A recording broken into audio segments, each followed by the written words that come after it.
Bueno, el día de hoy nos acompaña el maestro José Antonio Peña Merino. Él es titular de la Agencia de Transformación Digital y de Telecomunicaciones. Siéntense, por favor. Jorge Luis Pérez Hernández, ingeniero Jorge Luis Pérez Hernández, es el titular de la Unidad de Infraestructura Pública, también de la agencia, y la licenciada Norma Solano Rodríguez, que es también de la agencia, titular de la Unidad de Transformación Digital. Y hoy Noemí tenía otra tarea, nos acompaña Rosario, ¿verdad? Margarita Vázquez Montaño, que nos va a presentar la sección al final, hacia el final de la conferencia de Mujeres en la Historia. Hoy vamos a hablar de la Agencia de Transformación Digital. Pepe.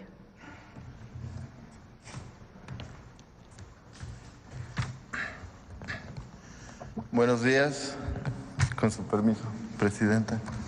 Les queremos contar un poco de qué va la Agencia de Transformación Digital y Telecomunicaciones,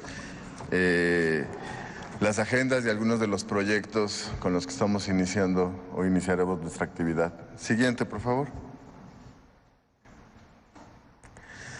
El motivo o los motivos centrales que dan nacimiento a la agencia, y como lo ha mencionado la Presidenta varias veces, es unificar las capacidades tecnológicas del gobierno federal para su mejor aprovechamiento, generar autonomía tecnológica, de modo que las soluciones de tecnología del gobierno se generen dentro del propio gobierno, y eso por supuesto implica pues austeridad, ¿no? Es decir, ahorros presupuestales. Siguiente, por favor. Y esta es como la misión, digamos, central que motiva mucho de lo que queremos hacer, entender que la tecnología pública sirve para que las personas accedan con mayor facilidad a lo que tienen derecho, ¿no? Es decir, tiene una motivación de utilidad pública y de cerrar brechas de acceso entre la población. Siguiente, por favor. Entonces, nuestro trabajo se guiará a partir de 7 puntos centrales y ya iré detallando algunos de estos adelante.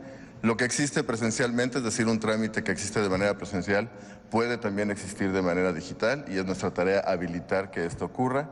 Reducir al mínimo la carga regulatoria sobre personas y empresas, generar ahorros, como lo mencioné, a la vez cerrar también espacios de oportunidad de corrupción y por supuesto que los sistemas públicos, los sistemas de información, pues puedan hablarse entre sí de modo que podamos habilitar y generar servicios digitales.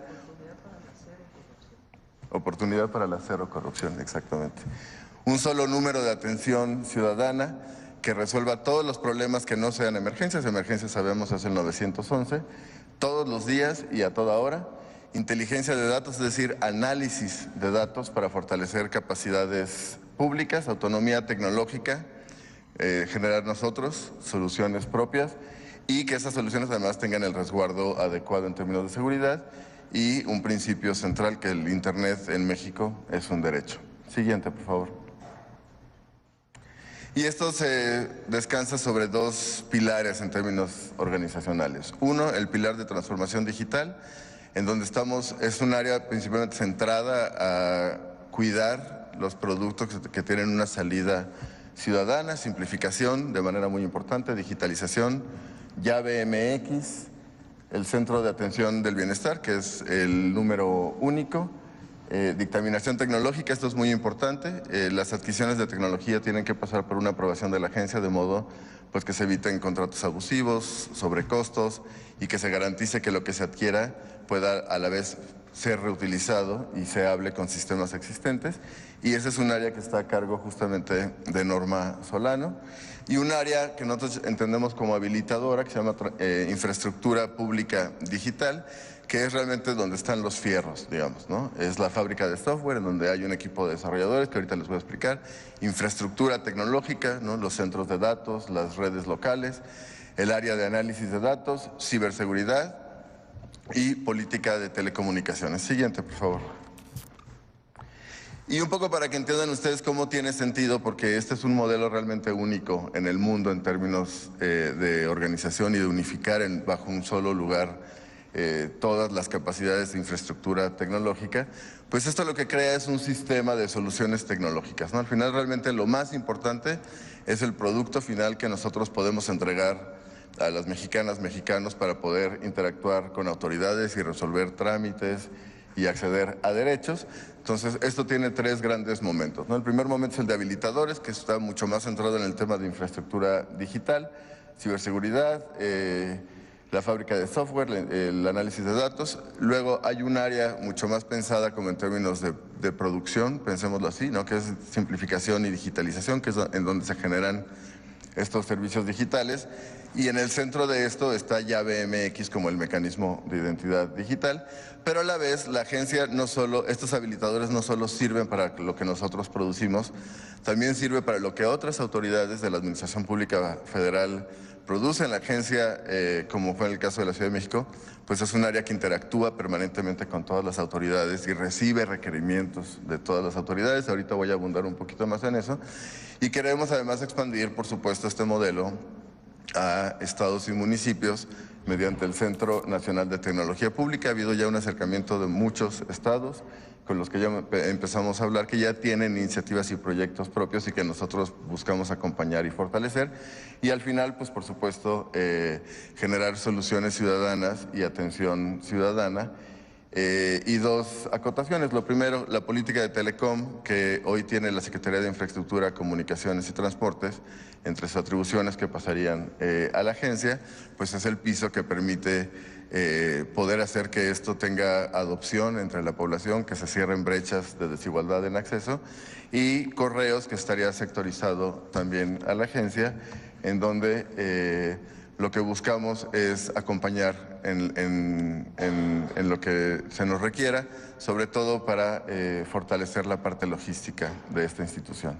Siguiente, por favor. Un muy breve paréntesis, la presidenta lo ha anunciado varias veces, la sustitución de la Ley General de Mejora Regulatoria por la Ley de Simplificación y Digitalización, y les quiero explicar muy rápido algunos puntos que esta ley abordará. Uno, reducción de trámites, requisitos y tiempos de solución, que es realmente su propósito. Dos, eliminación de barreras para el bienestar social, barreras burocráticas, ¿no? Para el bienestar social y la prosperidad económica. Homologación de procesos y requisitos entre autoridades y niveles de gobierno. Una política muy agresiva de digitalización. Llave MX y expediente digital. Llave MX, además de ser un mecanismo de autenticación digital, que ahorita les voy a explicar, tiene un expediente en donde los documentos digitales que el gobierno genere automáticamente se cargan en el expediente de cada persona que tenga llave, y cuando esta persona haga un trámite digital, el documento digital simplemente se consulta o se jala desde este expediente digital y no tenemos que andar cargando documentos ni andar nosotros viajando de ventanilla en ventanilla, más bien los documentos viajan entre servicios que se hayan habilitado. Desarrollo de capacidades tecnológicas propias, no solo es el tema de desarrollos propios, es crear un cuerpo de profesionistas, ingenieras, ingenieros mexicanos, pues que puedan especializar sus habilidades en la generación de soluciones públicas, un catálogo único de trámites y un portal ciudadano de servicio, un repositorio de tecnología pública para poder garantizar que lo que se haga con dinero público pueda también ser adoptado por cualquier otro gobierno, cualquier nivel de gobierno y cualquier autoridad, y mecanismos de solución y atención ciudadana, es decir, un sistema de acompañamiento permanente en la provisión de estos servicios digitales, como se hizo, y perdón, voy a hacer referencia constante a la Ciudad de México porque digamos, es realmente de ahí venimos y es la experiencia que tenemos. Locatel se convirtió en un centro de ayuda de servicios digitales, ¿no? Siguiente, por favor. Y 10 principios centrales que guían el espíritu de esta ley. Uno, la mayor carga regulatoria, es decir, los mayores costos para la provisión de servicios los tiene que asumir la autoridad, no el ciudadano. Dos, no solicitar documentos que la propia autoridad o el propio gobierno genera, ¿no? Para eso se pueden habilitar sistemas de consulta y eso ahorra que las personas tengan que presentar o exhibir documentos que el gobierno genera. Tres, fusionar trámites y crear flujos simultáneos. Cuando uno dice eliminación de trámites, no es que se elimine la regulación asociada al trámite. Lo que ocurre es que se hace una reingeniería que permite, por ejemplo, entender que si 3 trámites para construcción, doy el ejemplo, comparten casi los mismos requisitos, pues eso se puede simplificar en un solo trámite, ¿no? Entonces permanece la regulación, pero se fusionan los procesos, ¿no? Y los flujos. 4, eliminar requisitos no indispensables, es decir, hacer un diagnóstico muy claro de qué es lo indispensable para poder garantizar que el trámite proceda y que la autoridad tenga la certeza de estar autorizando algo que merece ser autorizado. 5, documentos digitales tienen la misma validez que un documento físico y para eso es tarea de la agencia garantizar pues, que le demos la certeza también a las autoridades, que son las dueñas sustantivas, de que el documento digital es válido y es original. 6, todo trámite digitalizado debe ser previamente simplificado. No tiene sentido mover un trámite engorroso de manera digital. El proceso debe ser simultáneo y por eso son 2 áreas que conviven permanentemente. 7, homologar vigencias en trámites cuando dependen uno de otro. Ocurre hoy, por ejemplo, que tienes 2 trámites que son secuenciales, ¿no? Que uno depende del otro y cuando estás resolviendo el segundo ya se te venció el primero, ¿no? Entonces, cuando sea el caso de que sean trámites que estén asociados, pues garantizar que las vigencias estén homologadas. Renovar vigencias cuando proceda, en lugar de reiniciar el trámite. Si nada ha cambiado, pues no tiene sentido volverlo a hacer, es simplemente una vigencia, es algo que se hizo en la Ciudad de México. Sustituir permisos por avisos, también en los casos en los que proceda, y de manera muy importante, aunque es el 10º, que no están ordenados por importancia, ¿no? Pero es importante enfatizar esto, es priorizar los trámites de mayor volumen de uso entre las personas, ¿no? De modo que tengamos un mayor impacto entre ciudadanas y ciudadanos, y sobre todo aquellos que sean de mayor frecuencia entre grupos de mayor vulnerabilidad. Siguiente, por favor. Y lo que quiero de manera muy rápida es mencionarles algunos de los proyectos estratégicos con los que estamos ya iniciando y varios de ellos que se han mencionado en este mismo espacio por secretarias, secretarios y otras autoridades. Entonces, Llave MX es el mecanismo de identidad digital, es un ingreso... garantiza un ingreso único a todas las plataformas de gobierno, además de que permite autenticarnos. Realmente una parte importante del requerimiento de ir a una ventanilla presencialmente es que el servidor público pues verifique que tú eres tú, ¿no? Y esto es algo que se puede hacer de manera remota con Llave y el expediente que les mencionaba. Llave en realidad nace este mismo año, hemos venido trabajando Jorge y su equipo y Norma y su equipo desde hace un par de meses y se va a lanzar en las siguientes semanas junto con Llave para persona moral. Llave está asociada a una persona física, ¿no? Pero también queremos generarla para persona moral para que las empresas pues, también puedan utilizarla, ¿no? Y nacería junto con la app de Gobierno MX.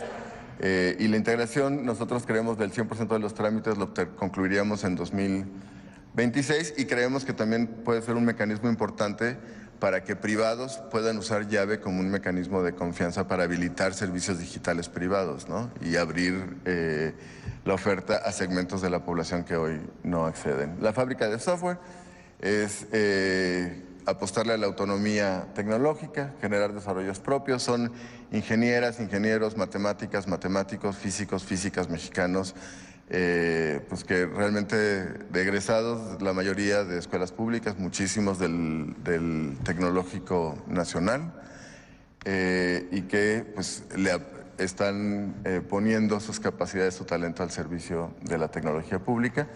Y la plataforma pública de digitalización, me detengo muy rápido, este es un digitalizador automático de trámites que nos permite hacer en 1/10 de tiempo y de costo, generar un trámite digital y que queremos a la vez compartir con otras autoridades de modo que ellos mismos se vuelvan digitalizadores de sus propios procesos, ¿no? Siguiente, por favor. El Programa Espacial Mexicano lo ha anunciado también la presidenta, está el objetivo de poner un nuevo satélite estacional en órbita para 2027-2028, que siga proveyendo servicios críticos para autoridades del gobierno, pero que también dé servicios de conectividad en áreas remotas. Y no se trata solo de salir a adquirir un satélite, se trata de generar un proceso de transferencia tecnológica, que haya componentes con diseño y ensamblaje en México y que el satélite, por supuesto, tenga contenido nacional. Y esto implica una colaboración muy importante con la Secretaría de Ciencias, Humanidades, Tecnología e Innovación, a cargo de la doctora Rosaura Ruiz. Y también estamos evaluando generar una constelación de satélites de observación que son de mucho menor costo, que toman imágenes que son de uso recurrente, por ejemplo, para temas de desastres naturales, usos de suelo, temas ambientales, y que puede ser, ese sí, de principio a fin, y en el mismo esquema, junto con universidades, instituciones de educación superior, hecho de principio a fin en México. El Centro de Atención para el Bienestar, el CABI, que es un número único. Estamos en conversaciones con el IFT. Creemos que el número va a ser 079 y cualquier tema de una emergencia podrá ser resuelto ahí, sea informativo, sea un trámite de principio a fin o sea un tema que merezca ser despachado a otra secretaría, de modo que con un solo número pues todas las mexicanas y mexicanos sepan que van a ser atendidos y que se va a resolver el tema que requieran que sea resuelto. Siguiente, por favor. El Centro Nacional de Tecnología Pública es expandir esto a estados y municipios y tiene tres componentes centrales: un repositorio de código público que pueda ser compartido, acompañamiento técnico para echar a andar este código y una escuela de tecnología para servidores públicos, de modo que gobiernos locales que tengan que no tengan un equipo dedicado a tecnología puedan tener parte de su equipo capacitado para dar mantenimiento a los sistemas. Inteligencia de datos, ahí está el tema de datos abiertos y dos partes importantes. Uno, política pública basada en evidencia y el tema del uso de inteligencia artificial para fortalecer capacidades, sobre todo en recaudación. Por ejemplo, el tablero que se mostró aquí de seguridad hace un par de días o ayer, justamente nace de esta área, ¿no? Siguiente, por favor. El Plan Nacional de Ciberseguridad es simplemente garantizar que todos los sistemas de información en todas las autoridades estén bien resguardadas y que tengan protocolos mínimos de garantías de seguridad. Y Nube México, que es poder garantizar todo el mejor uso de la infraestructura de los centros de datos para garantizar que los servicios digitales que se habiliten pues puedan tener infraestructura para salir a productivo, ¿no? Siguiente, por favor, ya muy rápido, voy concluyendo. El Programa Federal de Simplificación. Hay más de 7,000 trámites federales queremos reducir a la mitad el número de trámites, el número de requisitos y el tiempo de resolución, y que por lo menos el 80% de frecuencias de uso estén digitalizados, ¿no? Siguiente, muy rápido, algunos de los proyectos que se han mencionado aquí, no me detengo en el detalle. La Ventanilla Nacional de Inversiones, asociado a los polos de bienestar y que ha anunciado la presidenta, es un solo acceso para garantizar que esa inversión transite todos los trámites de los 3 niveles de gobierno, servicios consulares. Recientemente parte del equipo fue a... ¿Me explicas ahí, por ejemplo, de cuántos trámites a cuántos trámites? Ahí está. En el caso de los trámites de los paisanos y paisanas, son 59 trámites en total. Unos de los más importantes son registro civil. Aquí realmente no es tanto reducir los trámites, son de 59 a 45, sino garantizar que el tiempo de resolución sea casi inmediato, y eso implica generar una ventanilla consular única, de modo que nuestras hermanos fuera de México y centralmente en Estados Unidos, pues puedan resolver de manera muy fácil, a veces sin necesidad de acudir al consulado, el trámite que están requiriendo. El más frecuente, por supuesto, es este registro civil, ¿no? Acta de nacimiento, en tu caso, acta de defunción, pero no solo, ¿no? Hacen muchos trámites con Infonavit, IMSS, y realmente este es un proyecto integral que ya va bastante avanzado, junto con Relaciones Exteriores y el canciller Juan Ramón de la Fuente. Y justamente fuimos a algunos consulados a hacer un diagnóstico con paisanos y paisanas. Con agua, lo ha mencionado también la presidenta, es unificar un solo sistema que gestione el tema de concesiones, generar un expediente digital y, por supuesto, una ventanilla de trámites del agua. Siguiente, por favor. Sistema de compras públicas, lo anunció aquí la secretaria Raquel Buenrostro. Generar un nuevo sistema de adquisiciones públicas de punta a punta, aduanas y SAT. Es generar también sistemas unificados y sobre todo generar sistemas, un sistema de inteligencia de datos que permita generar alertas y elevar recaudación. Siguiente, por favor. RAN, de manera muy importante el tema de la ventanilla de la Procuraduría Agraria y este mismo año saldremos con la constancia de vigencia de derechos. COFEPRIS tiene un sistema de trámites bastante complejo, son más de 353. Queremos reducir a la mitad requisitos y pasar el tiempo de resolución de 54 días hoy a 20 días. El expediente clínico digital lo anunció el subsecretario Eduardo Clark y también el director del IMSS, Zoe Robledo. El IMSS tiene desarrollos bastante robustos, entonces queremos hacer esa traslación hacia el resto de sistemas de salud. Y creo que ya. Siguiente. ¿Pasaportes de cuántos papeles que tienes que entregar? En el caso de pasaportes vamos a reducir a la mitad el número de requisitos y de manera muy importante hacer una validación previo a la cita que nosotros diagnosticamos junto con el canciller y su equipo. Es una de las cosas que genera más molestia en algunos casos, ¿no? Entonces, tú puedes subir los documentos previo a tu cita, se validan y una vez que se validan se otorga la cita y realmente el proceso ya presencial en las oficinas de pasaportes pues va a ser muy rápido y muy ágil, ¿no? Sería todo, Presidenta. Muchas gracias. ¿Y cuál sería el monto de los ahorros que esperan obtener con esta agencia? El tema de corrupción, y agradezco la pregunta, cuando uno digitaliza procesos de punta a punta, ¿no? Y que es una de las apuestas que mencionó la secretaria Buenrostro, pues realmente reduces muchísimo los espacios de oportunidad porque reduces muchísimo arbitrariedades y posibilidades y además todo deja un registro digital, ¿no? Entonces, todos los esfuerzos que va a encabezar la secretaria Buenrostro y por supuesto el gobierno de la presidenta en temas de corrupción, de combate a corrupción, pues van acompañados de un proceso muy agresivo de digitalización. En cuanto a los ahorros, estamos haciendo la estimación, pero hago una referencia y lo hago nada más para dar un poco de contexto. En la Ciudad de México hicimos poco más de 400 desarrollos propios, además de la renegociación del contrato de conectividad, y eso implicó ahorros por más de 3.500 millones de pesos en el caso de la Ciudad de México, ¿no? Entonces, nosotros creemos que aquí pues la magnitud va a ser sustantivamente mayor, pero cuando tengamos un estimado o una proyección, pues la podemos compartir. Muchas gracias. Bueno, pues esta es la Agencia de Transformación Digital. Y el objetivo, pues, es simplificarle la vida a las mexicanas y a los mexicanos,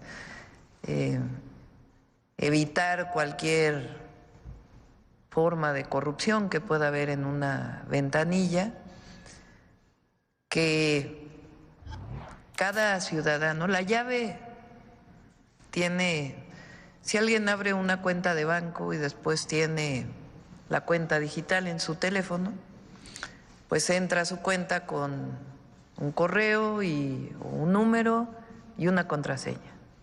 Y ahí viene toda su información.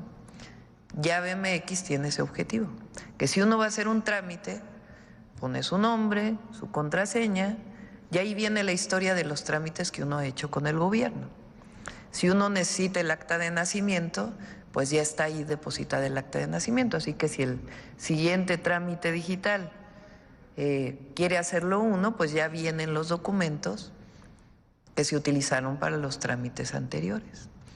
Entonces, desde llave MX hasta todos los desarrollos que van a beneficiar a las y a los mexicanos en México y en el extranjero, y también las inversiones.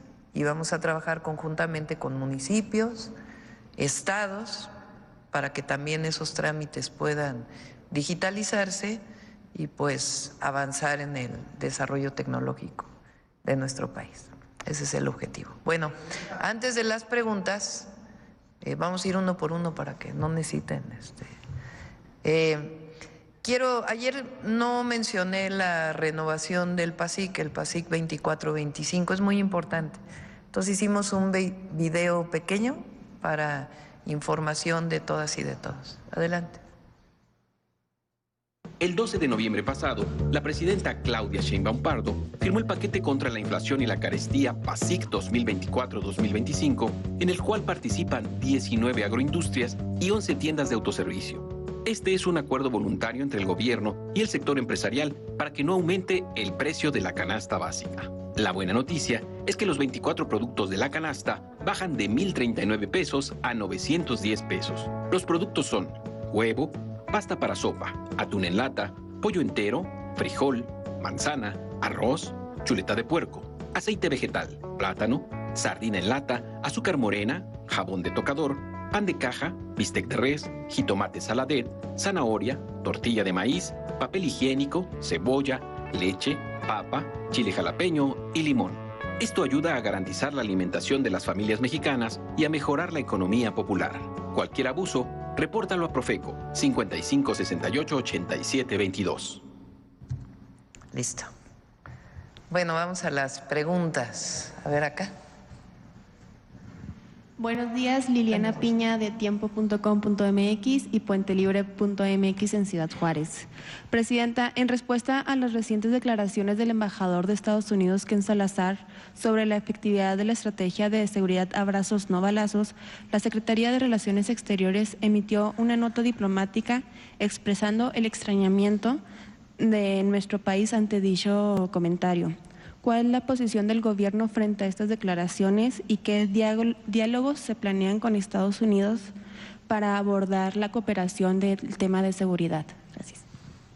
Primero, vale la pena decirlo, hay diferencias entre lo que dice el embajador de Estados Unidos un día con lo que dice otro día. Tal fue el caso, por ejemplo, de la reforma al Poder Judicial. En una ocasión dijo que le parecía bien, una semana después dijo que iba a ser muy malo para México. Les voy a poner una declaración de Ken Salazar hace algún tiempo.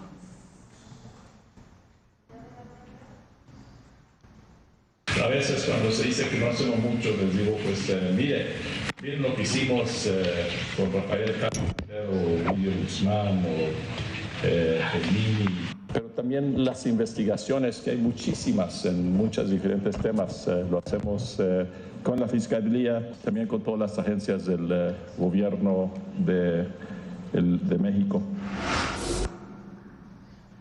Oí por ahí una nota también, ¿no?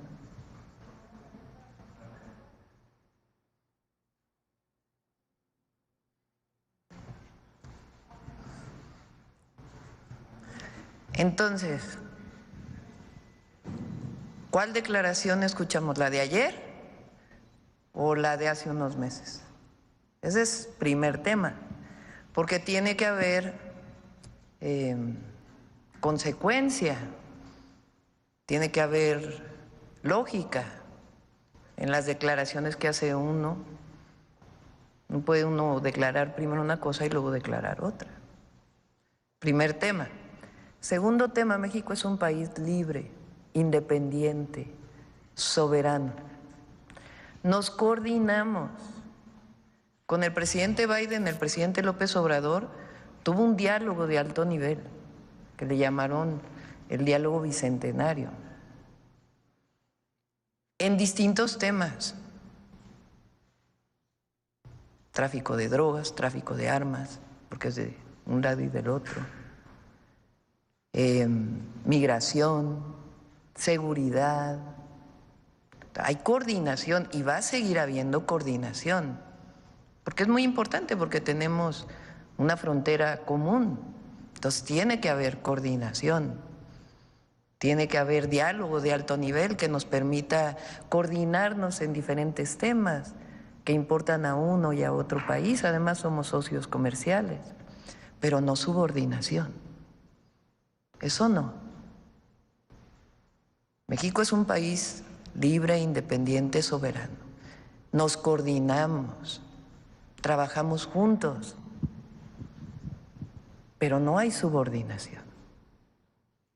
Es una relación distinta, es una relación de iguales entre dos países independientes, soberanos, que compartimos mucho, compartimos familias, porque hay familias de un lado y de otro lado de la frontera. Compartimos cultura, compartimos economía, comercio y también compartimos problemas. Y esos problemas nos coordinamos para resolverlos. Entonces, ayer hubo una nota diplomática, pero sobre todo es pues esta disparidad de declaraciones de la misma persona y por otro lado, pues la coordinación más no la subordinación. ¿Ha tenido algún contacto con el embajador o va a tener algún mensaje? El canciller tiene ahí relación con el embajador. Muchas gracias, Presidenta. En otro tema, en relación con el proceso de asignación del examen nacional de aspirantes a residencias médicas, los aspirantes han recibido recientemente la noticia de que el ingreso a especialidades se realizarán mediante el sistema de asignación directa. Esto ignorando el proceso que se han llevado a los hospitales con entrevistas y exámenes.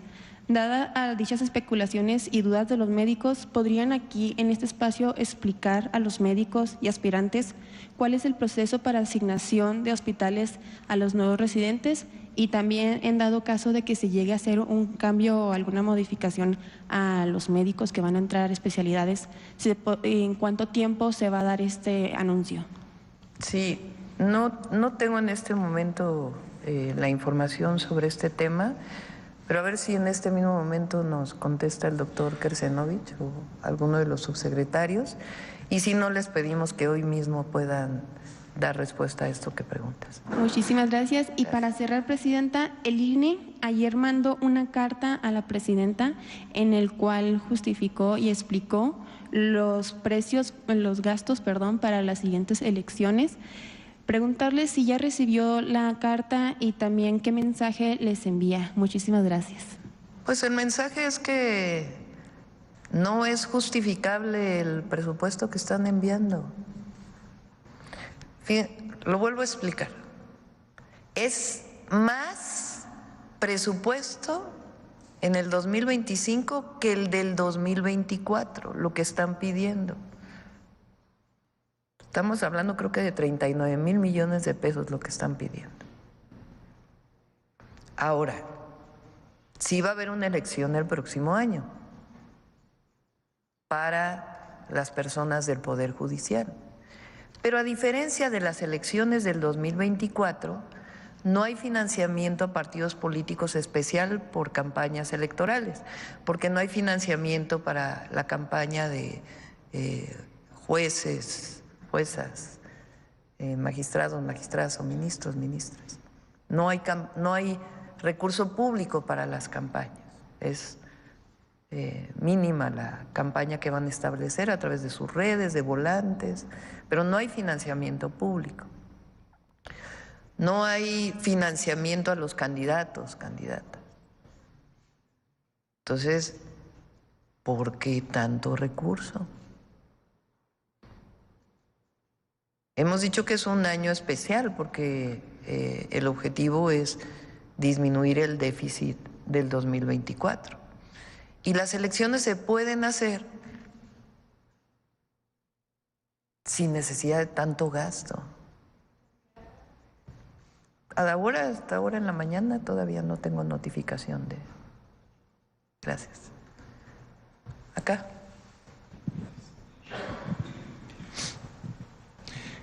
Presidenta, buenos días. Gustavo García de Comunicante MX, somos un medio de Baja California y Alerta Multimedia.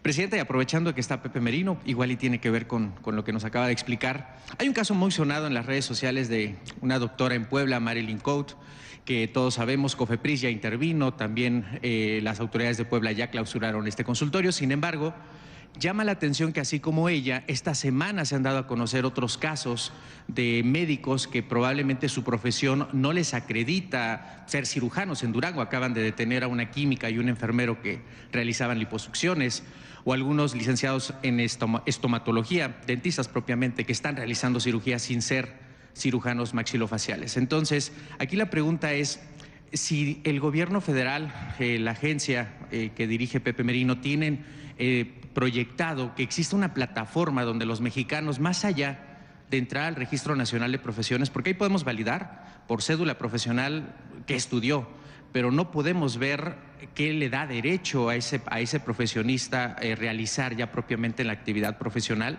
que pudiéramos nosotros los mexicanos verificar con quién nos estamos atendiendo, quién es la persona que nos está recetando propiamente algún medicamento. Y obviamente este Registro Nacional de Profesiones, curiosamente, está en la SEP, y no está en la Secretaría de Salud, específicamente el área médica. Entonces, esa sería la primera pregunta, Presidenta, si tiene algún proyecto para que nosotros podamos de alguna manera prevenir este caso tan sonado, que ya se están tomando acciones, pero pues al final del día fue mediático. Sí, podemos mejorar, porque está en la SEP, porque es la Secretaría de Educación quien da los títulos y las cédulas profesionales. Pero podemos trabajar con Secretaría de Salud también para que la gente conozca si realmente tiene la cédula profesional. Este es un caso de fraude, pero además vinculado con temas de salud, que es muy grave. Pues aparte de un tema administrativo, es un tema penal. Entonces no puede una persona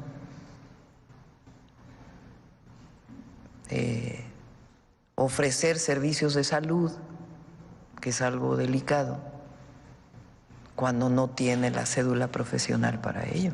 Entonces sí es importante que el ciudadano se informe, pero también pues todas las denuncias que tenga que haber, porque puede ser muy grave. Además, en este caso era medicamentos controlados. Entonces, imagínense. Es correcto. Como segunda pregunta, Presidenta, sé que esta semana usted le puso feliz esta ley de protección animal que se aprobó en la Cámara, en las cámaras, y sé que también hay un compromiso del gobierno federal para que los animales, las mascotas que existen en México tengan este cuidado y protección. Con datos propiamente del INEGI nos dice que 57% de los hogares mexicanos tienen mascotas y designan un promedio de su ingreso para el cuidado de estas mascotas.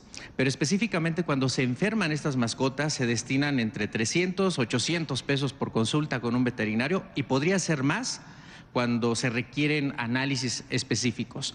Le quiero preguntar, Presidenta, si hay planes también del gobierno federal para crear clínicas veterinarias para los mexicanos que no pueden pagar estas consultas, que podrían, insisto, ser muy altas, y que en muchas ocasiones se toma la decisión de dormir al animal o a la mascota porque no hay el recurso para salvar su vida.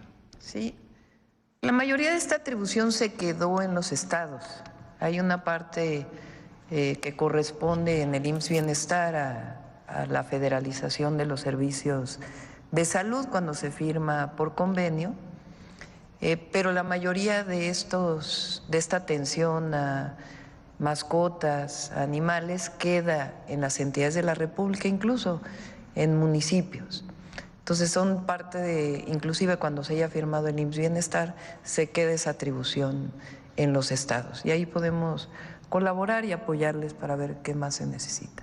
De acuerdo, Presidente. Y finalmente, en Tijuana, el día de ayer, visitó la secretaria de Turismo, la licenciada Josefina Rodríguez, visitó Tijuana junto con el alcalde Ismael Burgueño, recorrieron el renovado Centro Histórico de Tijuana, un centro histórico que tiene mucha historia, mucha cultura, una ruta gastronómica impresionante, de las mejores de México, el Museo de la Lucha Libre, el Museo del Juguete. Sin embargo, Presidenta, creo que Tijuana merece una oportunidad por los mexicanos para que se impulse esta ciudad como un lugar de destino turístico. Usted ha estado varias veces en el último año, ha estado varias veces en Tijuana, y justamente le quiero preguntar, Presidenta, si usted recomendaría a los mexicanos que le den esa oportunidad a Tijuana para estos recorridos turísticos que se planean en familia, que se planean en viajes, y cuál es su lugar favorito ahí de Tijuana.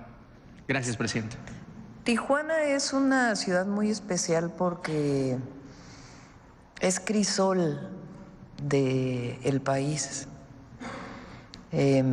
Así como la Ciudad de México se hizo con migración de muchísimos lugares, hoy el principal crecimiento de la ciudad no es por migración, sino el propio crecimiento poblacional, aunque es muy poco de la Ciudad de México de quien nació en la Ciudad de México.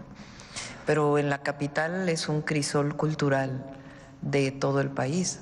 Y Tijuana tiene esta característica, porque llegaron muchos oaxaqueños o oaxaqueñas, hay una comunidad ahí muy importante, y entonces conservan su cultura, pero al mismo tiempo hay un sincretismo con otras culturas, y llegan muchos mexicanos y mexicanas de distintos lugares del país. Y esto ha hecho de esta ciudad pues un lugar muy rico en cultura.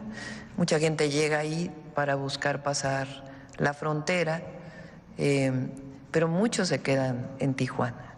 Entonces estamos trabajando con la gobernadora, con Marina del Pilar, para mejorar algunos servicios públicos importantes, por ejemplo, agua potable. Hay un plan de una planta desaladora en Rosarito que permita también suministrar agua a Tijuana, pero Tijuana por sí misma pues tiene una riqueza cultural enorme. Entonces, pues claro que recomiendo ir a cualquier lugar del país y en particular a Tijuana.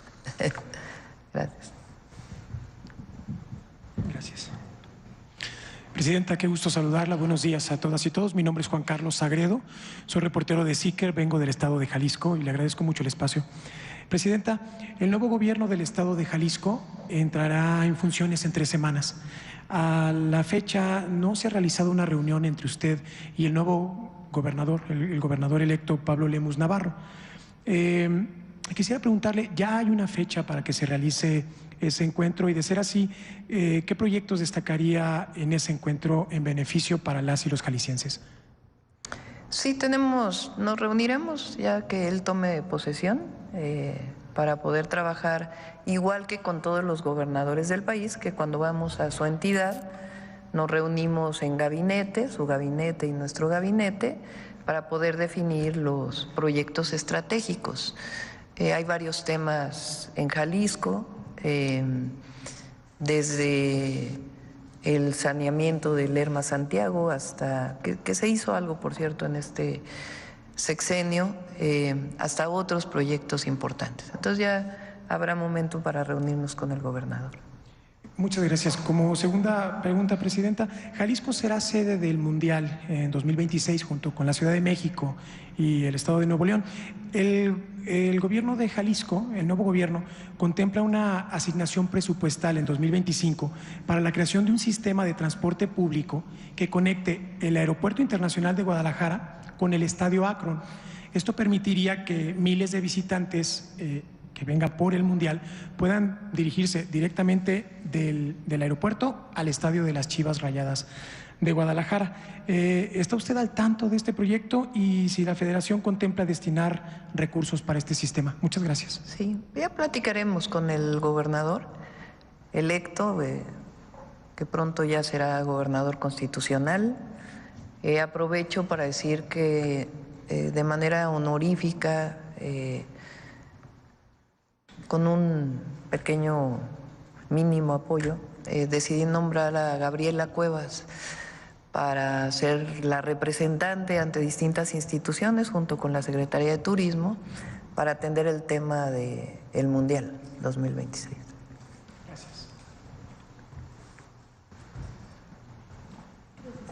Gracias, Presidenta. Muy buenos días a todas y a todos. Liliana Noble de Pulso Saludable. Presidenta, preguntarle en el tema de la digitalización, si están pensando echar mano de herramientas propias de creadores, desarrolladores propios, o si están pensando en contratar a proveedores externos y cómo funcionaría este proceso de hacer más eficientes los recursos que se tienen actualmente y si están pensando en utilizar CRMs, etcétera. Esa sería mi primera pregunta. Gracias. ¿Quieres contestar, Pepe? Muchas gracias. Sí, la apuesta es generar soluciones nosotros, ¿no? Que el gobierno solucione soluciones propias y hacerlo con un equipo de servidores públicos, en este caso ingenieros e ingenieras, pues que se dediquen al desarrollo de estas soluciones. En el caso, habrá algunos casos en los que se requieran algunas contrataciones, sobre todo para poder hacer el tránsito entre servicios que hoy están contratados con privados y su sustitución por un servicio propio y garantizar pues que evidentemente la atención a las personas no pare, ¿no? Y que en esta transición pues sea lo más suave posible, pero sí la apuesta, como lo hicimos en la Ciudad de México a iniciativa de la presidenta, es que el gobierno genere sus propias soluciones. Gracias. Y como segunda pregunta, Presidenta, hoy se conmemora el Día Mundial de la diabetes mellitus. Se calcula que en el país existen alrededor de 12 millones con esta enfermedad. En el Hospital General de México hoy habrá alrededor de las 12 del día, 1 de la tarde, habrá una jornada de detección gratuita, oportuna para esta enfermedad.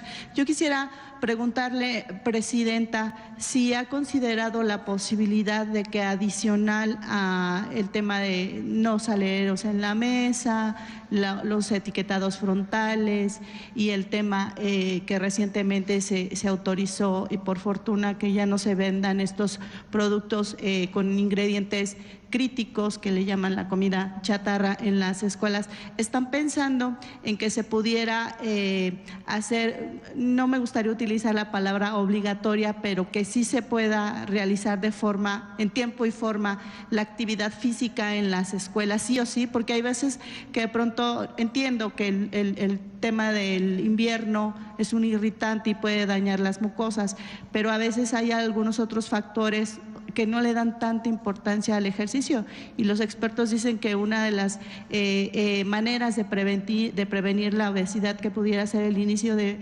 varios desencadenantes metabólicos, entre ellos la diabetes mellitus, es justamente ejercitarnos, y desafortunadamente las encuestas mencionan que México es uno de los países en donde más gente prefiere no moverse. ¿Qué hay al respecto? Gracias.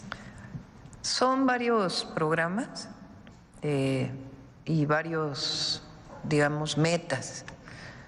Por un lado es la prevención. Prevención significa evitar el consumo o la alimentación o alimentarnos con productos chatarra desde la niñez, pero en general también adolescentes y adultos, adultos mayores. Entonces la prevención, que tiene que ver con alimentación, tiene que ver con disminuir la vida sedentaria, como bien tú dices, con ejercicio, caminar y hacer cualquier tipo de ejercicio que permita tener una vida más sana.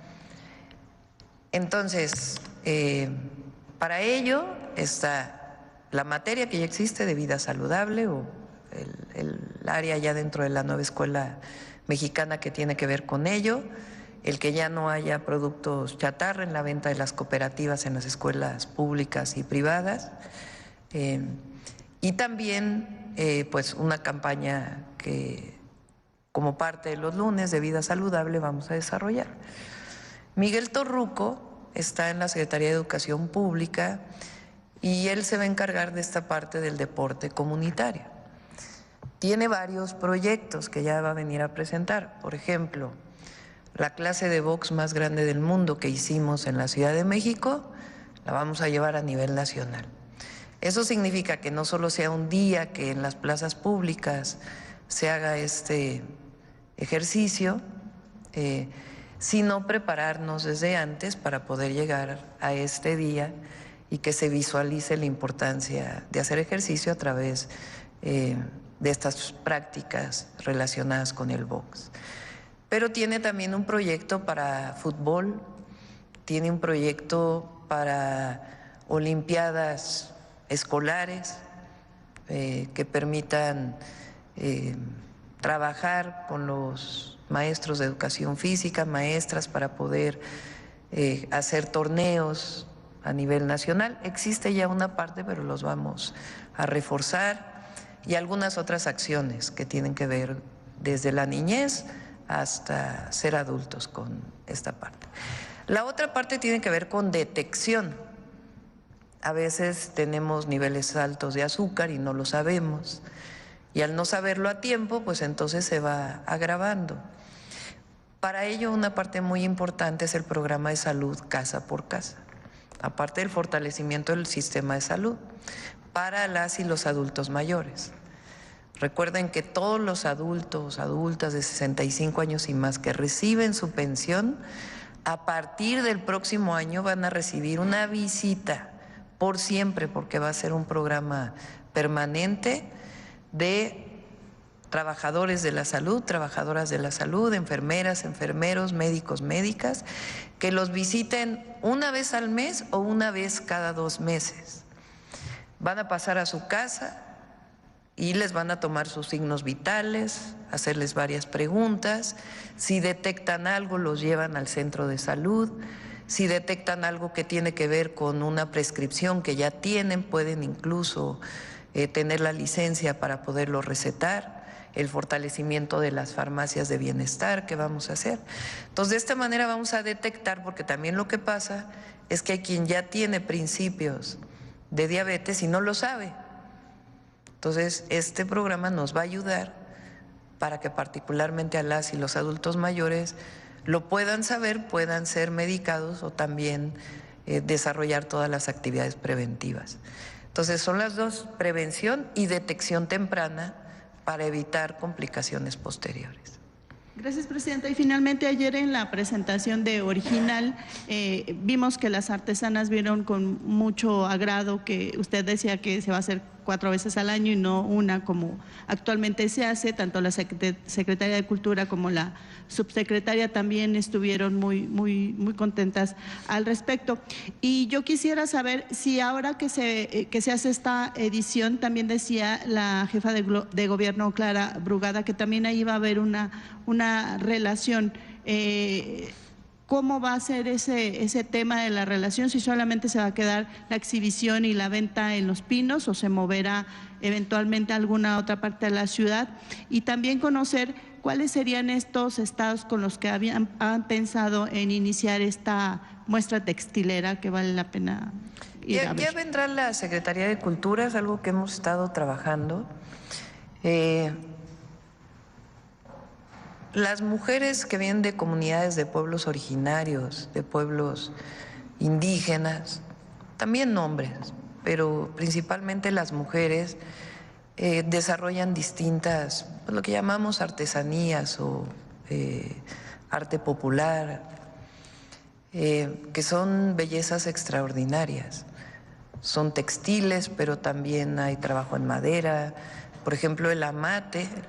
Si se fijan, ya prácticamente no hay amate, porque ya este árbol se ha ido terminando. Y muchas otras formas de expresión cultural. Parte del problema es que no tienen espacios de comercialización. Entonces, muchas veces son víctimas o del intermediarismo, que adquieren los productos a bajo costo y después los venden a mayor costo, y quien gana es el intermediario. También pasa con los productos agropecuarios. Entonces lo que queremos pues es disminuir ese paso para que pueda haber una comercialización, puedan vender las artesanías a los precios justos, sin regateos, porque también hay esa práctica, y que se recupere, porque Original también tenía el objetivo de evitar los plagios de muchas empresas que plagian los dibujos tan bellos y que ni siquiera llevan los derechos de autor de muchas mujeres o comunidades o pueblos indígenas. Entonces tiene ese objetivo y además llevar la comercialización de tal manera pues que se conserve esto que es maravilloso y que es parte de nuestra cultura y que es la riqueza cultural de México. Hay muy pocos países en el mundo que tienen esta riqueza cultural que se expresa a través de esta forma de cultura, de arte popular, de artesanía. Entonces queremos presumirla, pero que le llegue el beneficio a quien la realiza. Entonces por eso son mecanismos de comercialización, tanto en Original, en Los Pinos o en otros lugares, con ferias, espacios, como también fortalecer a FONART, que es una institución que nació hace muchísimo tiempo y que tenía ese objetivo y que ahora queremos potenciar y al mismo tiempo seguir defendiendo pues los diseños originales. Tiene todos esos objetivos y ya lo informaremos.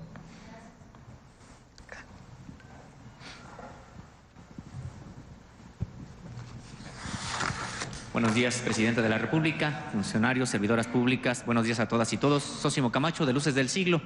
El día de ayer se conoció que de manera preliminar México habría perdido el panel en materia de maíz transgénico, toda vez que para nosotros, nosotras, los mexicanos, el maíz pues es un asunto, no solamente es el alimento básico, es un asunto de identidad, de cultura, de biodiversidad. ¿Qué va a hacer México en ese sentido si es que ahora se ha levantado, digamos, o se levantará esa prohibición de la importación de maíz transgénico? Sí. Hay que hacer la diferencia entre el maíz blanco y el maíz amarillo. México es autosuficiente en maíz blanco y nosotros tenemos por obligación, porque es una obligación de los gobiernos, conservar nuestra biodiversidad. Y la biodiversidad no solamente es en la diversidad animal, vegetal, sino genética. Todas las razas o variedades de maíz, pues nuestra obligación es conservarlas, porque el maíz es producto de la domesticación de los pueblos originarios o de antes, incluso de las grandes civilizaciones de México que fueron domesticando esta planta que hoy alimenta no solo a México, sino al mundo entero. Los organismos genéticamente modificados lo que hacen es que en laboratorios modifican los genes, supuestamente para mayor alimentación. Hay quien no piensa que es así, que puede tener daños a la salud. Pero tiene un problema adicional, que es que el campesino depende siempre de la semilla. O sea, cuando uno siembra un maíz híbrido que no es genético, está modificado pero no en laboratorio con los genes, sino como parte pues de la mejora de un cultivo, compra la semilla y dependes de la semilla para poder seguir cultivando el maíz. Pero además se pierde pues la diversidad genética de los maíces que surgieron de nuestros pueblos y que se han seguido conservando. Entonces nosotros tenemos la obligación principal de que el maíz blanco que se siembra en México no sea transgénico. Y eso va a quedar en la Constitución. Esa es la mejor defensa que tenemos para la conservación de la biodiversidad y de la salud también. Ya en la parte comercial, pues ya se verá, sobre todo la parte de maíz amarillo, que principalmente alimenta aves o cárnicos, para la producción de cárnicos. Entonces, pero la parte fundamental de la conservación de nuestro maíz, de nuestras razas de maíz, esa va a quedar en la Constitución. ¿Estará enviando una iniciativa al respecto? Ya está ahí, la envió el presidente López Obrador. Está por aprobarse en los próximos días, espero, en la Cámara de Diputados. Presidenta, y con respecto del maíz amarillo, por supuesto que se utiliza más hacia el ámbito forrajero. Sin embargo, durante el sexenio anterior había la intención de que México también alcanzara la autosuficiencia en este tipo de maíz. ¿Continuará con esta política en la actual administración? Sí, se va a buscar. También estamos ahora destinando un esfuerzo muy importante al frijol, porque la alimentación básica de las y los mexicanos nuestra alimentación básica pues tiene que ver con la alimentación de la milpa. La milpa era la alimentación principal de los pueblos originarios y en muchos lugares de México lo sigue siendo. La milpa es la siembra de maíz, pero en el mismo lugar de frijol, de calabaza, lo cual además de la diversidad alimentaria, tiene la gran virtud que conserva los suelos. El frijol, por ejemplo, fija nitrógeno. Entonces queremos avanzar mucho en la autosuficiencia de frijol, porque importamos 300,000 toneladas de frijol. Por eso este programa que anunció aquí Julio Verdeguer y su equipo de la Secretaría de Agricultura y Desarrollo Rural, y también lo anunciamos en Zacatecas, de recuperar la planta productora de semillas para ir mejorando la semilla, pero no en laboratorio genéticamente, sino la mejora que se da en los propios cultivos a partir de las distintas instituciones públicas de México y con los campesinos. Y después ya también iremos sobre otros cultivos. Presidenta, y en otro tema, si tiene usted fecha de reunión con los padres y madres de los estudiantes de Ayotzinapa, de los 43 que fueron desaparecidos, y también qué estrategia estaría usted planteando en su administración para lograr verdad y justicia, algo que todavía se ha demorado, no obstante los avances que se pudieron realizar en el sexenio anterior, pero que también, bueno, pues quedaron precisamente en pendiente. Nos vamos a reunir pronto, estamos ahí con el subsecretario Arturo Medina, ya buscando un día de posible reunión y lo platicaría con ellos primero. Creo que nuestra responsabilidad primero es hablar con ellos nuevos, que lo platiqué en su momento cuando era presidenta electa todavía,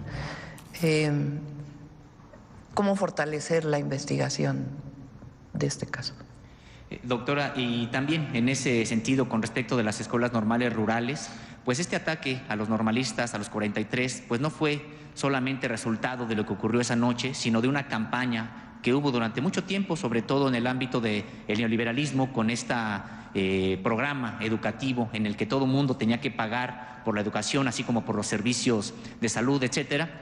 Pues las normales rurales eran un modelo totalmente contrario, digamos, a estas directrices neoliberales, porque el modelo es que son escuelas que se señala para pobres, no se paga por la educación, por el contrario, se les da una beca, hay comedor, hay dormitorio, y hay 5 ejes del normalismo rural que se generaron desde la época de la Revolución. Se ha señalado todo el legado que México le debe a las normales rurales en materia de alfabetización de las comunidades más apartadas, y durante el sexenio pasado hubo la posibilidad de que se protegiera este modelo educativo de las normales rurales desde la Constitución. Sin embargo, bueno, pues ya no se llegó, digamos, a presentar una iniciativa al respecto, y preguntarle si usted tendría la intención o su administración de retomar esta iniciativa. Sí, es parte de lo que está trabajando el secretario de Educación y parte del programa que tenemos para la SEP, y ya lo informaremos en particular.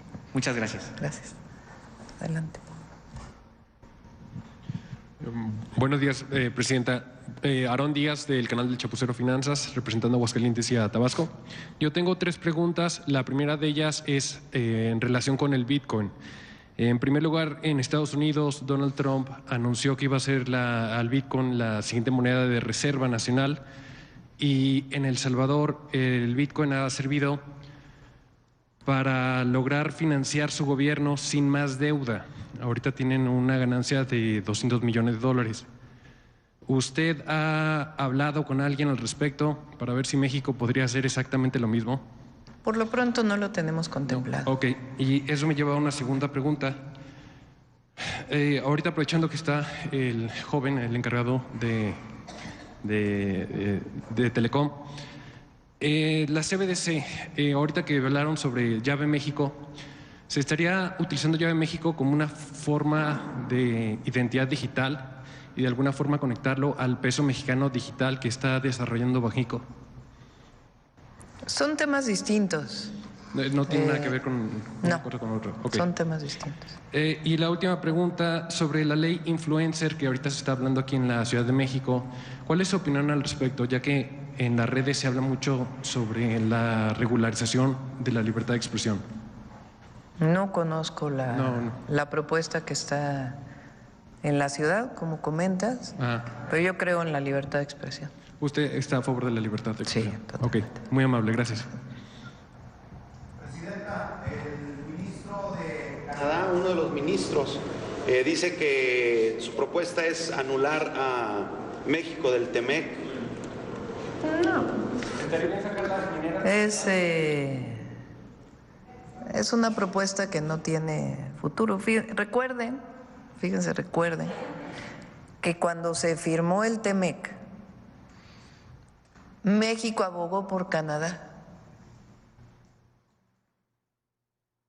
porque había en algún momento de la negociación la intención de Estados Unidos de que la firma solo fuera con México.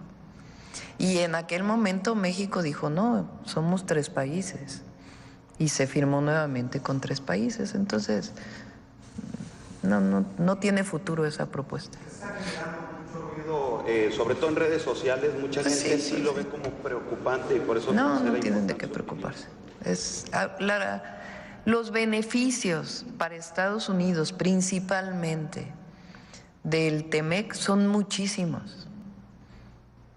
Por eso, en la revisión, que no es renegociación, por cierto, del 2026, uno de los grandes temas y en los que estamos trabajando es los beneficios del TEMEC, no solo para México, que claro que nos beneficiamos, sino los beneficios en Estados Unidos, igual que los beneficios para la economía de Estados Unidos del trabajo de las mexicanas y mexicanos allá. Porque nuestros paisanos, héroes y heroínas, no solamente ayudan a México y a sus familias, sino que sostienen en mucho la economía de Estados Unidos. Entonces, toda esa información para cuando nos sentemos en su momento con el nuevo gobierno de Estados Unidos, previo ya sea que entre o cuando entren, pues es muy importante, porque a veces no se puede hablar sin los datos y los beneficios comunes. E igual Canadá se beneficia. Hay un programa muy importante, por ejemplo, de mexicanos y mexicanas que van a trabajar a Canadá, que le beneficia mucho a Canadá.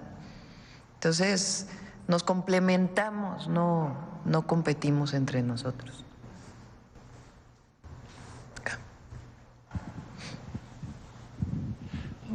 Buenos días, presidente. Buenos días a todos.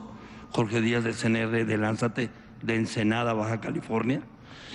Quiero comentarle, voy a ser muy breve en este tema, que tiene que ver con el ser humano. Seguramente usted recuerda a sus maestros, yo recuerdo los míos, y en el tiempo del sexenio del expresidente López Obrador, atendió, resolvió y escuchó de la mano de la gobernadora Marina del Pilar un problema de cajas de ahorro que el gobierno del estado en administraciones anteriores retenía y no se les entregaba. Resolvió la mayoría, quedó una pendiente que tenían como 8 años, que ahí lo estaban nomás, como luego decimos, pateando el bote. Dio la instrucción el presidente, se tocó hablar y platiqué con, en ese momento, la secretaria de Educación, Leticia Ramírez, y el desviar la información de parte del gobierno del estado. Quiero aclararle que Marina del Pilar ha estado al pendiente de ese tema, pero entendemos que la gran cantidad de problemas o de temas, a veces no le llega la información de primera mano o no se la quieren hacer llegar como tal. Es el caso de la caja de ahorro Asoma, en donde se les ha dado puntualmente toda la información porque no les han querido dar la solución ya de respuesta de un dinero que es de un grupo de maestros jubilados y en el activo de esta caja de ahorro Asoma. Ya más de un año, hace un año estuve aquí y ya tenía un año anterior en que se había estado dando. Se tuvieron unas pláticas y decían, vamos a hacer una auditoría pero una auditoría de un periodo donde no había problema. No hay la disposición, no hay la voluntad, y lógico, cuando no hay una continuidad, se generan problemas del tipo de la Fiscalía, generados por el gobierno del Estado. Se le dijo hace poco a la gobernadora, así como estamos usted y yo, que este tema no los han querido atender y resolver. Se sorprendió al ver su cara, y yo le quiero pedir a usted, que sé que hay muy buena relación y que hay la disposición de parte de usted, que ya se atienda y se resuelva, porque no le han querido regresar el dinero que les corresponde. Insisto y le reitero, la Caja de Ahorro Asoma le entregó toda la información. Ahora lo que quieren hacer, y no lo quieren hacer de una manera correcta, es un muy marcado acto de desigualdad, y sé que también usted es una persona humanista. Le pregunto, ¿va usted a influir para que se atienda de una vez por todas este tema? A ver, lo vamos a revisar. Es importante que se conozca un poco cómo ha sido no solo el proceso en Baja California, sino en otras entidades de la República, que viene de hace tiempo. Sí, es correcto. Cuando se descentraliza la educación por motivos políticos y no educativos, la educación pública estaba federalizada, la educación básica. En la época de Zedillo se descentraliza, se envía a los estados la responsabilidad. Entonces se les envían, digamos, los recursos que correspondían al año, y después, con los aumentos, aumento de maestros, etcétera, son los propios estados quienes se hacen responsables de una parte de la nómina. Esto vino pues por mucho tiempo y siempre había problemas, porque al final del sexenio a veces algunos gobernadores, no es el caso, no es este caso, gobernadores del pasado, anteriores, se destinaban los recursos para la nómina de maestros a otras cosas, y después al final del año no tenían los recursos para pagarle a los maestros, porque hay una parte federal y otra parte que asumían los estados. Con la reforma educativa del 2013, uno de los objetivos para el control de los maestros, ni siquiera era un objetivo de educación desde mi punto de vista, sino de control laboral, federalizan una parte de la nómina educativa, pero se quedan todavía algunas estatales, por distintas razones, muchas veces por gobernadores del pasado, que no quisieron federalizar. Les pongo el caso. Creo que es telesecundarias en San Luis Potosí, no está federalizado. Entonces tienen problemas todos los años para poder cubrir la nómina. Es un caso similar a este que planteas, de una caja de ahorro asociada a algunos maestros en Baja California, que fue un tema estatal. Entonces, ¿qué es lo que se hace en estos casos? Mesas de trabajo. El presidente López Obrador dio un apoyo y falta otra parte. Entonces hay mesas de trabajo entre Secretaría de Hacienda, el Gobierno del Estado y la Secretaría de Educación para poder revisar el tema y ver cómo se apoya. Y es el caso como en otros casos. Le quiero yo agradecer. Y ahorita usted toca algo muy importante con el tema de la educación. Desafortunadamente, ahorita se está viendo un tema de la reforma, un proyecto de reforma de ley en Baja California, de la ley del Iztecali. Ya prácticamente el secretario de Hacienda local o de Baja California ha comentado que se va a colapsar ya el sistema de salud por medio de la ley del Iztecali. Muchos del magisterio y la burocracia están en contra de esto porque, mire, ahorita nada menos en Mexicali, una madre de familia está con su hija de 23 años y tiene una semana buscando al doctor en Iztecali para que puedan trasladar a su hija. Y le pongo el caso porque no hay medicinas, no hay estudios, no hay maestras o personas sindicalizadas de la burocracia que puedan atenderse. ¿Cómo resolver este tema? Es seguramente muy buena gobernadora. No, le quiero decir algo. Y ella es la primera que pagó lo que otros gobernadores no hicieron. Pagó una deuda histórica en la cuestión del magisterio. Es muy buena gobernadora, muy sensible, está muy cerca de la gente. Es una extraordinaria gobernadora. Y están buscando los mecanismos en el Estado para resolver este problema. Y en la medida de lo posible, que la Federación pueda apoyar, que el Gobierno de México pueda apoyar, la vamos a apoyar, siempre vamos a apoyar al pueblo. Una parte le toca a los estados, a los municipios, otra parte nos corresponde, pero siempre vamos a estar coordinados y en la medida de lo posible ayudar. Estamos en una mesa de trabajo, por eso necesitamos revisar antes de poder aprobar cualquier cosa. Es responsabilidad de cualquiera. Gracias. Bueno, vamos un poco más, porque quiero tocar un tema que... No, a ver, aquí ya preguntaste. Acá, antes. No sé quién levantó la mano. Adelante. Presidenta, muy buenos días. Julián Mazoy, de Noticias Telemax, la televisora pública del Estado de Sonora. Presidenta, han sido huracanes, incendios forestales, lluvias torrenciales, sequías que han empezado a suceder por todo el mundo, producto de este fenómeno, esta crisis mundial, el cambio climático que estamos sufriendo todos. Hace una semana veíamos unos días estas imágenes impresionantes, le dieron la vuelta a todas las redes sociales. Arabia Saudita, uno de los países más preparados para enfrentar este tipo de crisis, con una nevada histórica en pleno desierto. Y sobre ello, pues México no será excepción. Y el noroeste del país este año, lamentablemente, está sufriendo una sequía importante. No llegaron las lluvias como nos hubieran encantado allá en Sonora y en el resto de la región del país, una sequía sin precedentes, francamente. Esta semana el secretario de Agricultura, Julio Verdegués, se reunió con el gobernador y con distintos representantes agrícolas de la zona, de la región del estado, y llegaron a varios acuerdos para apoyar al campo. Primero que nada, pues agradecerle la gestión que realizan desde el gobierno federal en favor de las y los sonorenses. Pero con esta introducción, entonces, Presidenta, preguntarle, pues, ¿qué más podemos esperar para enfrentar la sequía en la región? Una situación complicada. Los campesinos tienen mucha necesidad para recibir algo más de apoyo. En la medida de lo posible se va a apoyar a Sonora y a los productores de Sonora. Digamos que las medidas de adaptación al cambio climático son diversas. Y en ellas está trabajando Julio Verdegué para distintos sectores y particularmente para la agricultura. En algunos casos tiene que ver con cambio de cultivos, en otros casos con esquemas que permitan seguir con la productividad o incluso aumentarla.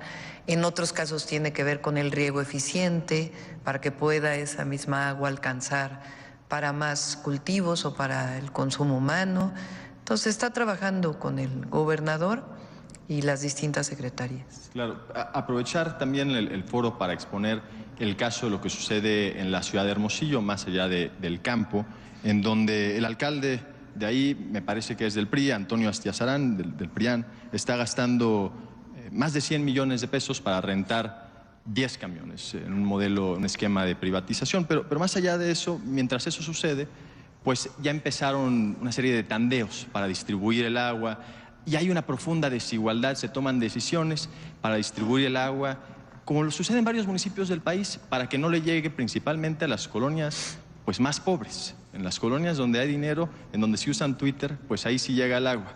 En donde no hay ni pavimentación, pues es en donde la gente se queja todo el tiempo de que luego no llega. Pero en contraste a eso, el gobierno estatal y federal pues ya han iniciado obras, se inauguró un acueducto hacia el sur del estado para poder ahí también distribuir y llegar a las poblaciones más necesitadas, a los pueblos yaquis, por ejemplo.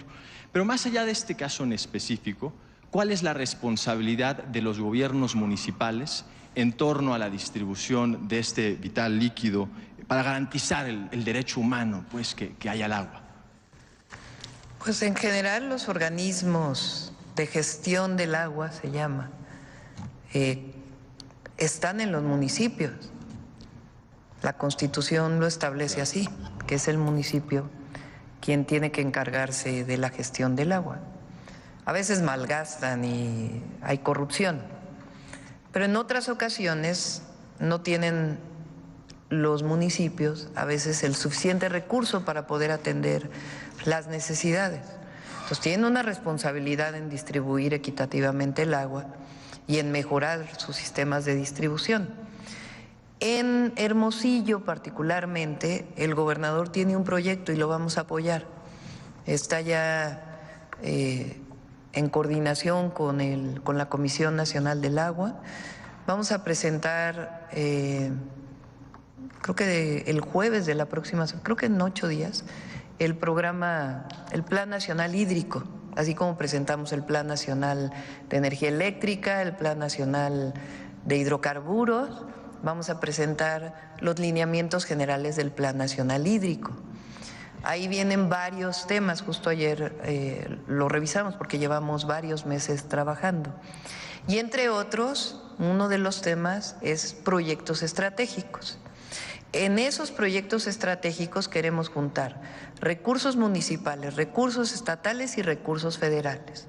Y uno de los proyectos estratégicos es justamente unas presas que tiene planteadas el gobernador para poder mejorar el abastecimiento de agua potable para los habitantes de Hermosillo. Entonces ya en su momento lo vamos a presentar, pero es uno de los proyectos estratégicos con los que vamos a apoyar a Sonora. Una más muy breve. Hace 8 años, el domingo pasado, se cumplió el aniversario número 8 de la detención de un personaje allá en Sonora, Guillermo Padres, exgobernador.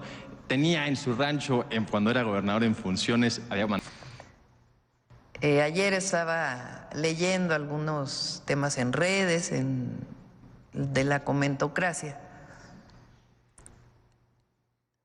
Y ahora resulta que desde Palenque López Obrador está dictándole a los senadores y senadoras quién va a ser la presidenta de la Comisión Nacional de Derechos Humanos.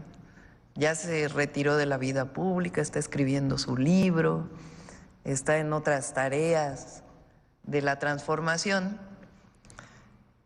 ¿Ustedes creen de veras que le interese desde Palenque estar pensando quién va a ser la presidenta de la CNDH? Pero fíjense nada más, porque es muy interesante. La mayoría de ellos, también hay otros, que hasta me sorprenden, ni voy a dar los nombres, pero me sorprende, porque ¿de dónde tienen esa información? O sea, ¿de dónde la sacaron? ¿Cuáles son sus fuentes? ¿Cuáles son sus pruebas? ¿No? Porque ustedes son periodistas. Saben que para dar una nota, comentar algo, pues no es producto de la invención de alguien, sino tienen que tener alguna fuente. Bueno, pero los que son, ya saben, ¿no? Es la campaña, que ni siquiera son creativos porque todos dicen lo mismo, o todas dicen, todos y todas. Entonces AMLO puso en contra de la presidenta además. Bueno, primer punto. Critican ahora la reforma constitucional al Poder Judicial, porque dicen que va a perder independencia el Poder Judicial. Entonces, ¿quién nombra con la anterior Constitución a los ministros o ministras? El Senado, ¿no? A partir de una terna que enviaban los presidentes. Pero sí tienen independencia, ¿sí me entienden? Aún y cuando los enviaban los presidentes y eran electos o elegidos en el Senado. Pero no había línea entonces, ¿verdad? De los anteriores presidentes, previos al presidente López Obrador. Había independencia del Poder Judicial. O sea, ¿dónde quedan los senadores y las senadoras? ¿O qué no son adultos o adultas ahora para poder tomar una decisión?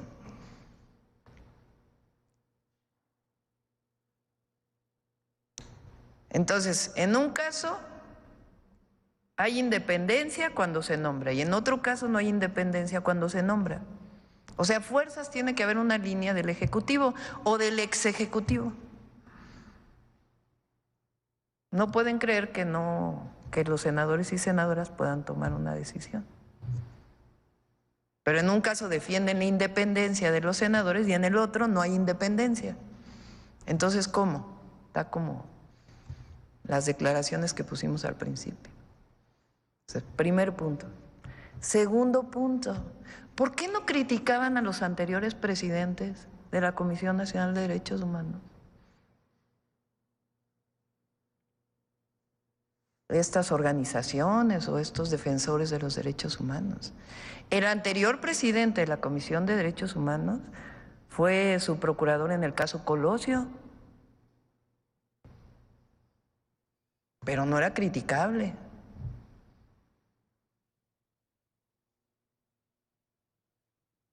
Ofensas a Rosario Piedra, se toparon con la misma piedra. Pero qué manera de verdad de dirigirse a una persona. ¿Cuánto gastaban antes en la Comisión Nacional de Derechos Humanos? En el pasado.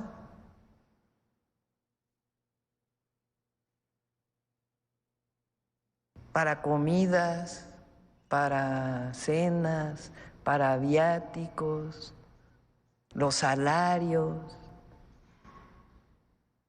Entonces, por supuesto que la Comisión Nacional de Derechos Humanos tiene que funcionar. ¿Quién decide quién es la presidenta del Senado? Y la otra, Rosario Piedra defiende, y eso es lo que les molesta. Y ella misma, por su historia personal, de que tiene un hermano desaparecido en la época donde había represión desde el Estado y la desaparición forzada venía desde el Estado. Ella representa esa generación y esa historia que quieren ocultar. Quieren ocultar las desapariciones forzadas del pasado o aquella época de la represión desde el Estado. Entonces, primero es increíble, de verdad, increíble. Vean todas las notas. AMLO decidió quién es la presidenta de la comisión. Déjenlo descansar, Palenque, tranquilo. Segundo, las y los senadores son mayores de edad y tienen la atribución para poder decidir. Y tercero, respeto a Rosario, la titular de la Comisión Nacional de Derechos Humanos. Y cuarto, pues que se fortalezca la Comisión para la Defensa de los Derechos Humanos. Y quinto, ya no es como en el pasado, desde la Cuarta Transformación, que la represión venía desde el Estado.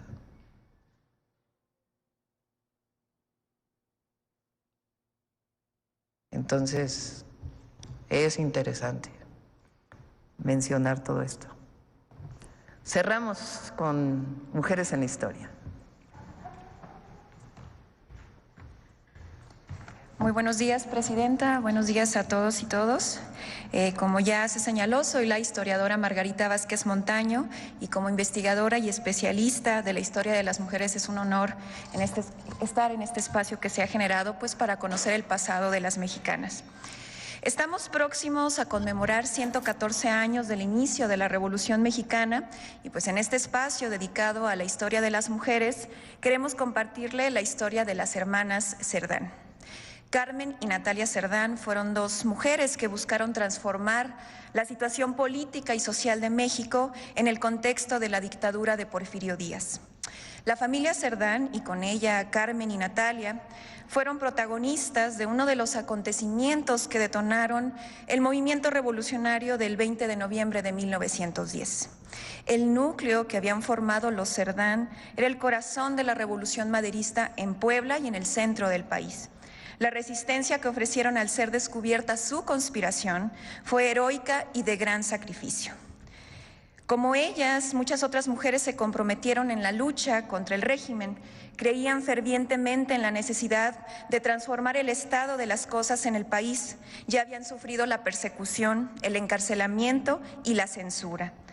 Por mucho tiempo, las mujeres fueron invisibilizadas o borradas de la narrativa de la Revolución Mexicana, pero la Revolución Mexicana no se entiende sin las mujeres. Por ello, les invito a que me acompañen a ver y escuchar esta cápsula que hemos preparado para ustedes.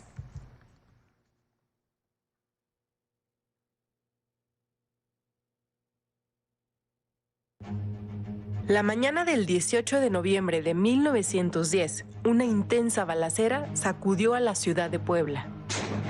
En la calle de Santa Clara se descargaron más de 3,000 cartuchos durante 4 horas.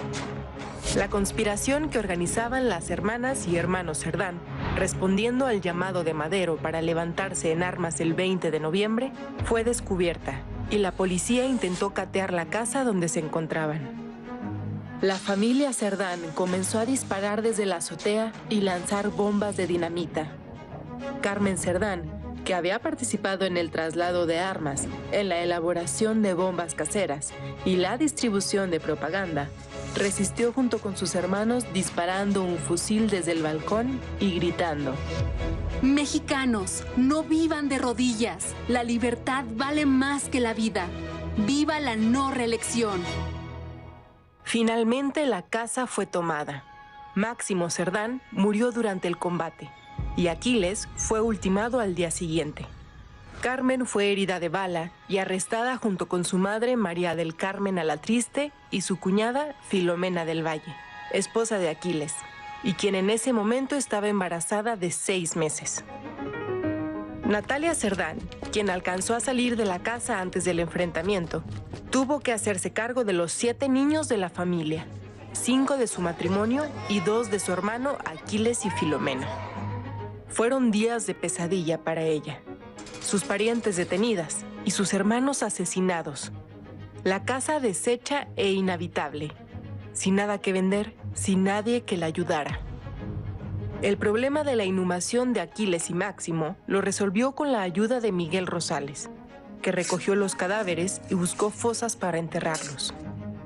Natalia movió cielo, mar y tierra para que Carmen, Filomena y su madre fueran trasladadas de la cárcel al Hospital General del Estado, donde permanecieron hasta ser liberadas poco antes de la renuncia de Porfirio Díaz.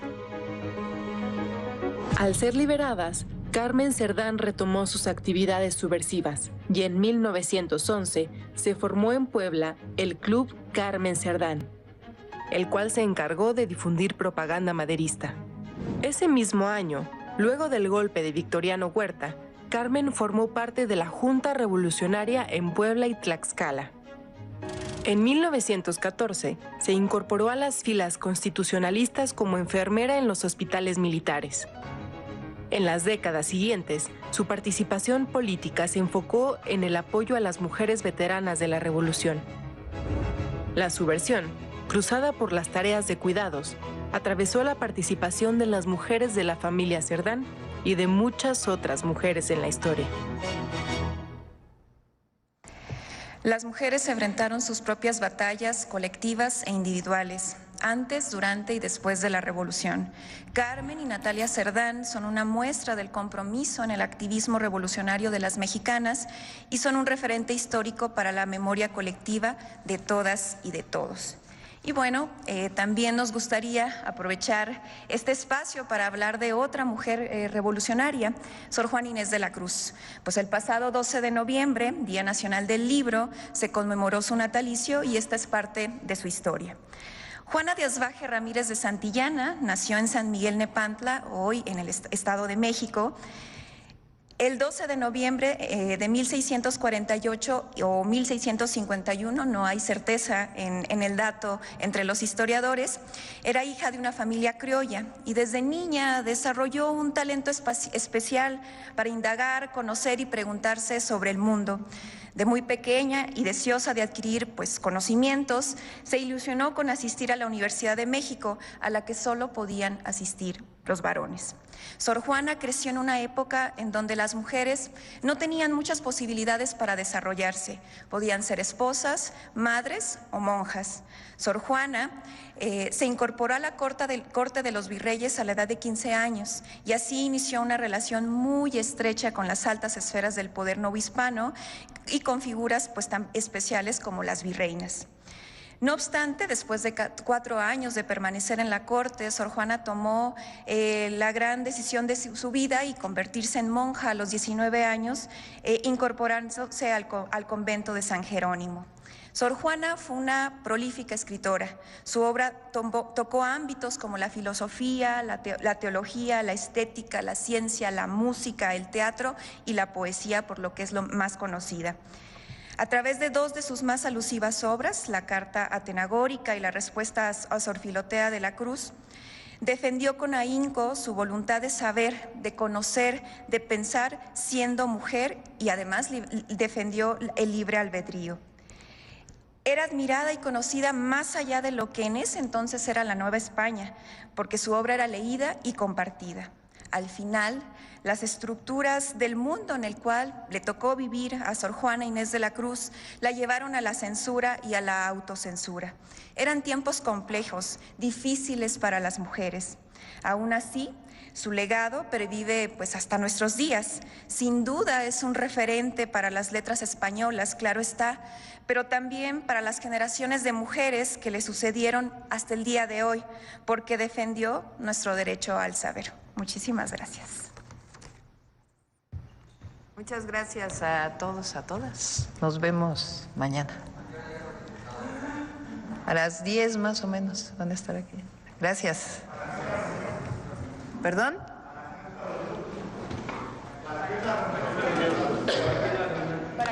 Voy a darles un aplauso por todo su trabajo. Gracias.